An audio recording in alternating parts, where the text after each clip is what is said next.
Bismillah ar-Rahman ar-Rahim. May peace be upon those who follow the guidance. Welcome to Make It Plain. I'm your host, Askia Abdulaziz Muhammad Ture al-Muslimun.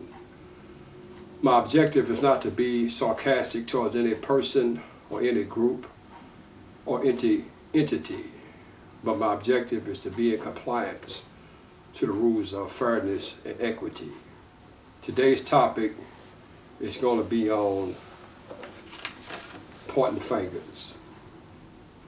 People have a tendency to point the finger or to blame at someone else.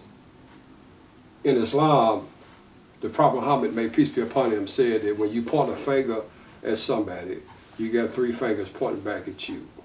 So the objective is that before you look at someone else's faults, you first look at your own faults, because we all have our shortcomings.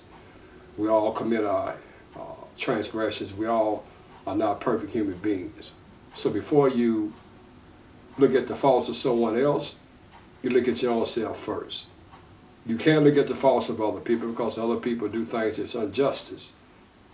Allah talks about to speak out against the injustice. The Prophet Muhammad, may peace be upon him, he taught that if you see an evil, you stop it with your hand. And if you can't stop it with your hand, you speak out against it. And if you can't speak out against it, then you dislike it in your heart. So I'm not saying that you don't look at the wrongdoings of other people, but what I'm saying is that in Islam, when you point the finger at somebody, you got three fingers pointing back at yourself.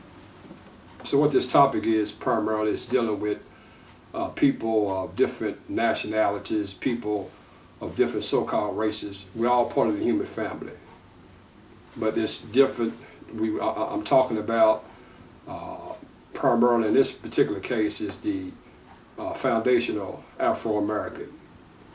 The foundation African-American, when you look at YouTube and other social media outlets, they're primarily talking about racism, white supremacy, black nationalism. During Black History Month, they like to talk about Black Wall Street in Tulsa, Oklahoma. They want to talk about how black people had their businesses and things of that nature. You got people out there that's talking about Pan-Africanism. You got another little group of people out there in the society that's talking about they are the indigenous people of this country. They don't want to be identified with Africa. In many cases, they're trying to say that the slave trade did not exist. You got a wide range of people out there. But what I'm talking about today is pointing fingers. These people are always pointing the fingers at somebody instead of pointing fingers at themselves. So one of the texts with the Foundation of African Americans are black people who ancestors that came over on the slave ships, whether it's in North America, Central America, or South America. They are the foundational Afro-Americans. And I'm talking about people that's below the Sahara Desert because their hair texture is like an afro as opposed to the people that's above the Sahara Desert. Their hair texture may be a little different, although there's a mixture. So the Foundation of Afro-Americans, they're always talking about racism. But you got to get your own house in order first. You got a family, most of you all come from some type of family. You got brothers and sisters, you got nephews and nieces, you have aunts, you might have a grandfather, you might have a grandmother. You got a family, you got children, you got daughters, you got sons, you got within your own family circle. So let's try to get that together first before you start pointing the finger at the white man and talking about our racism. And one way to find out whether you can get your household together is to have a family pot.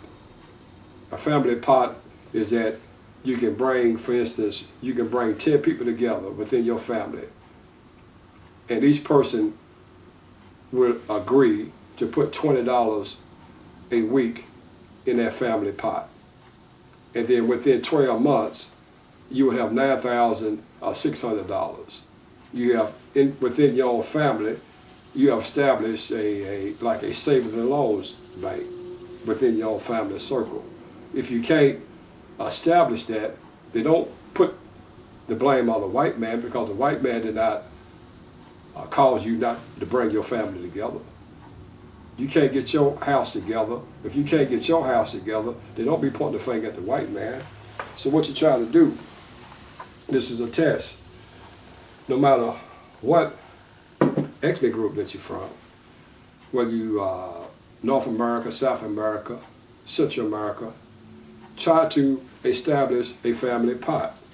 Try to come together, get your elders, get various people together, your cousins and nephews, and you all agree on whatever terms that you want to come up with.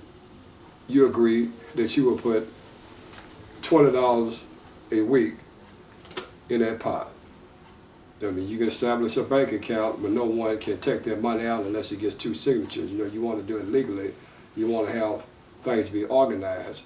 But the point I'm trying to make is that don't be pointing the finger at the white man all the time when you can't get yourself together. And if you can't establish a family pot within your own family circle, then let's not be talking about black nationalism. Let's not be talking about Pan-Africanism. Let's not be talking about Black Wall Street, that black people used to have this, they had those businesses because of segregation. So are you within your own family, are you segregating yourself? Your brothers, your sisters, your nephews, are you so dysfunctional that you can't get 10 people? You might have 100 people within your family and you can't get 10% of the people within your family to come together and put $20 a week or whatever combination to put in the family pot so you can have $9,600 within a year. So don't be pointing the finger at the white man. You can speak out against racism. In Islam, the Prophet Muhammad made peace be upon him. I'm going to reiterate this. He said, if you see an evil, you stop it with your hand. And if you can't stop it with your hand, you speak out against it. And if you can't speak out against it, then you dislike it in your heart. You stand up for justice. In Islam, if you go to Harvard Law School, they have the world's 25 expressions. They have, I believe it's 23, the world's greatest 23 expressions of justice. The expressions, you know, people over the centuries, they express justice. You stand up for justice, you fight for justice. So if you go to Harvard, the number one expression of justice comes from the Quran, the Muslim book that gives us guidance. It's in chapter 4, verse 135. In chapter 4, verse 135, that's what they have in Harvard Law School.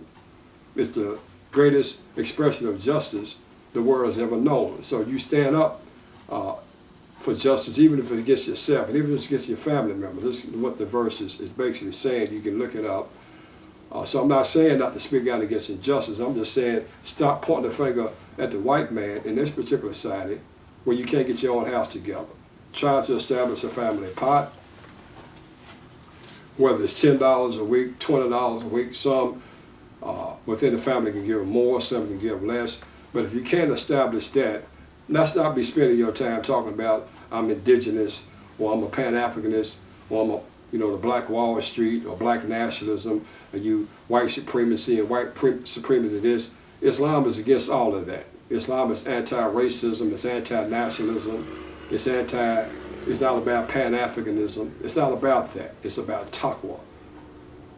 Taqwa is about the one who is most God-fearing. A white person can be more God-fearing than me, and in the eyes of Allah, that person is more honored than me. Many of you all, people of color, when you get sick, maybe one day you might have an operation, 9 times out of 10, it's going to be a white person that's performing a surgery on you. It's going to be a white person that's going to save your life, primarily. So if you're up here talking about the white man this and the white man that, wait till you start to have these operations. Wait till you're in a situation where you face the life and death, and now you got to put your life in the hands of some white person, the person that you've been talking about. So Allah is saying, and I'm going to say Allah because of the language of Jesus, the Aramaic language. The word for God is Allah. And in the Quran, Jesus says, Inna Allah, Rabbi wa Rabbikum, Hadha Siritum Mustaqim, Abudu Allah. Verily, Allah is my Lord and cherish and sustainer, and your Lord and cherish and sustainer and fosterer. So worship Him. This is the straight way. So this is the language of Jesus. May peace be upon him. His name was not Jesus. That's a different topic. In the Quran, his name is Isa. And that will be explained to you maybe in a different episode. But I'm going to go ahead and cut this. Don't point the finger at someone else until you point the finger at yourself. You black nationalists out there, if you can't get members within your own family, stop pointing the finger at the white man and say what the white man has done to you when you can't even get your own self together. You can't even get your own house together. So that's the end. If I said anything that was good, it's from Allah. And if I said anything that was offensive, it was from myself or from Shaitan. Assalamu alaikum, and until next time, may peace be with you.